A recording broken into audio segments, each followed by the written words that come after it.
সারা দিনটা আমার ভীষণ ব্যস্ততার মধ্যে চলে যায়। সারাদিন কাজ কাজ আর শেষ হয় না। তো সকালবেলা উঠেই আমি আগে চায়ের জল বসিয়ে দিলাম। আমি সীমাকর চলে এসেছি তোমাদের সঙ্গে আরও একটা নতুন ভিডিও নিয়ে। আশা করছি তোমাদের সবার ভীষণ ভালো লাগবে। তো সকালে চা বসিয়ে দিয়েছি, আর এদিকে চিকেন নিয়ে এসছে, চিকেনটা ধুয়ে রেখে দিয়েছি জলটা ঝরতে। টমেটোটাও ধুয়ে নিয়েছি, আজকে অনেক দিন পরে টমেটোর চাটনি করব। তারপরে এখানে চায়ে লিকার দিয়ে দিলাম, চা পাতা দিয়ে দিলাম।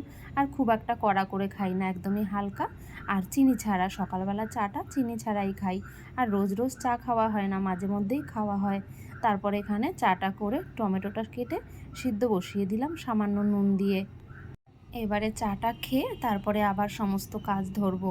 আর জানো তো, একা হাতে করতে হয় তো কাজ সারা দিন, মানে করতে করতে যেন আর কাজ শেষই হয় না। কিন্তু কি করব বলো, কাজ তো করতেই হবে। তারপরে রয়েছে আবার লোকের খাবার অর্ডার। খুব বেশি লোকের খাবার নেই অর্ডার, মানে 4 না 5 জন, 5 জন রয়েছে। আর এখানে দেখো একটু নারকেল নিয়েছে, আজকে ভাবছি আবার একটু মটর ডাল করব নারকেল দিয়ে। তো কতটা কি করতে পারবো বুঝতে পারছি না। তারপরে চা খাওয়া হয়ে গেছে, আর এদিকে দেখো ও না অনেকটা দেরি করে আজকে বাজারে গেছিলো। কারণ কি, প্রায় 10টার দিকে একটা অর্ডার এসছে, তো তাদের জন্য আবার বাজারে গিয়েছে। তারপরে এখানে দেখো আলু ভাজা করব, আলু কেটে নিয়েছি। কাঁকরোলের একটা রেসিপি করব, কাঁকরোলও কেটে নিয়েছি।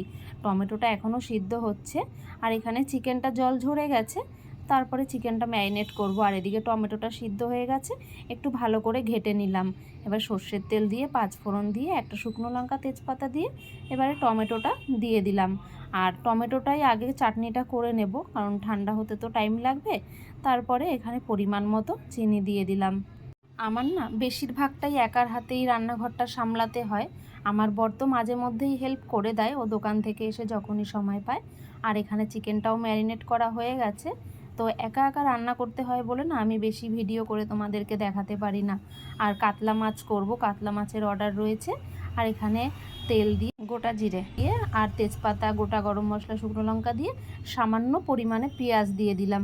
আর চিকেন ম্যারিনেটে না আমি সমস্ত রকমের মশলা দিয়ে দিয়েছি। মশলা দিয়ে আগে ম্যারিনেট করে রেখে দিয়েছি, আর এখন সামান্য একটু পেঁয়াজ দিয়ে দিলাম। পেঁয়াজটা ভাজা করে নেব। আর এখানে পাশেই কড়াই বসিয়ে দিয়েছি। এবারে যে মাছটা ম্যারিনেট করে রেখেছিলাম, নুন হলুদ মাখিয়ে রেখেছিলাম, তো সেই মাছটা এবারে ফ্রাই করে নেব। আর আমি যখনই যে মাছ ভাজি না, আমি ঢেকেই ভাজি। কারণ কি, আমার পাশেই তো আবার রান্না করতে হয়, আমার ভীষণ ভয় লাগে তেল ছিটকাবার। তারপরে এখানে পেঁয়াজ ভাজা হয়ে গেছে, এবার ম্যারিনেট করে রাখা চিকেনটা দিয়ে ভালো করে নাড়াচাড়া করে এবার আমি চিকেনটাকে কষিয়ে নেব। আর এদিকে আমার আলু ভাজাটাও হয়ে গেছিলো, আলু ভাজাটা আমি ফ্রাই প্যানে করে নিয়েছি। আর দেখো কাতলা মাছের কালিয়াটাও রেডি হয়ে এসছে, আর এখানে চিকেনটাও প্রায় কষানো হয়ে এসছে। যাদের হাতে একারই সংসার রয়েছে না, তারাই বোঝে যে কতটা কাজের চাপ থাকে। তার উপরে যদি আবার লোকের খাবারের অর্ডার থাকে, সেটা তো আরও একটা চাপ। তো আমার সেই চাপটা কোনো চাপই মনে হয় না, ভালোই লাগে রান্না করে দিতে সবাইকে। আর এদিকে আমার বর একটু হেল্প করে দিচ্ছিল, কাজ ওর দোকান থেকে এসে কাঁকরোলগুলো রেডি করে দিয়েছে। ভাত বসিয়ে দিয়েছি, ভাতটা প্রায় হয়ে এসছে, ভাতটা তুলে নেব। আর এখানে দেখো চিকেনটাও আমার পুরোপুরি রেডি হয়ে গেছে। একটু গ্রেভি করেছি, কারণ অনেককে তো দিতে হবে, অনেককে বলতে 3 জনকে দিতে হবে, তো গ্রেভি তো দরকার, তার উপর আবার নিজেরা খাবো। আর একটু না চলে গেছিলাম আমাদের বাগানের দিকে একটা দেখছি পাট পাতা গাছ হয়েছে, তো সেখান থেকে 4-5টা পাতা এনেছি। কারণ কি, একটা কাস্টমার আমার কাছে বেগুনি খেতে চেয়েছে, তো বেগুনটা না আনা হয়নি, তাই ভাবলাম পাট পাতার বড়াটাই করে দিয়ে দিই, অন্য একদিন বেগুনিটা করে দেবো। আশা করছি ভালোই খাবে। আর পাশে দেখছো ভাত হচ্ছিল, ওই ভাতটা আমাদের ভাত, কারণ আমাকে দুভাগে ভাতটা করতে হয়। কারণ কি, কাস্টমারের ভাত আমাদের ভাত পুরোপুরি একদম আলাদাই করতে হয়। আর এদিকে দেখো পাট পাতাটা আমি ভালো করে ধুয়ে নিয়েছি, বেসনটাও আগে থেকে আমি রেডি করে রেখেছিলাম। তো দুটো পাট পাতা নিয়ে ভাজ করে এবারে আমি বড়াগুলো ভেজে নিচ্ছি। কারণ কি, 2-4টে পাট পাতা বেশি তো না, তো আমাকে তো অন্তত তাকে তো দিতে হবে, সেইভাবেই আমি বড়াগুলো করে দিলাম। আর দেখো কত সুন্দর হয়েছে না বড়াগুলো, বলো। আর আমার সমস্ত রান্না প্রায় শেষ হয়ে গেছে, আর এদিকেও ভাতটা প্যাকিং করছে।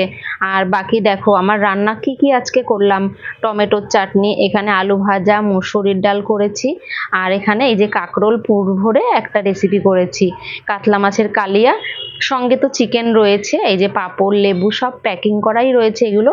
আর এখানে ভেন্ডি আলু পোস্ত। আর এবার প্যাকিংগুলো করব, তখন দেখছি এত বাইরে আজকে এত বৃষ্টি নেমেছে, যখনই খাবারটা নিয়ে যাবে তখনই বৃষ্টিটা পড়ছে, মানে কি বলবো। তাও তো কিছু করার নেই, তাদের তো খাবারগুলো দিতে হবে। এই দেখো প্যাকিং করা হয়ে গেছে, এবারও নিয়ে যাবে। কাস্টমারকে খাবারগুলো পৌঁছে দিয়ে তারপরে আমরা আবার সমস্ত কাজ রেডি করে দেখো আমরা খেতে বসেছি। তখন বাজে 3:48। তো এখন তাহলে আমরা খেয়ে নিই। আর ভিডিওতে যদি কিছু ভুল বলে থাকি তাহলে ভুলগুলো ধরো না প্লিজ।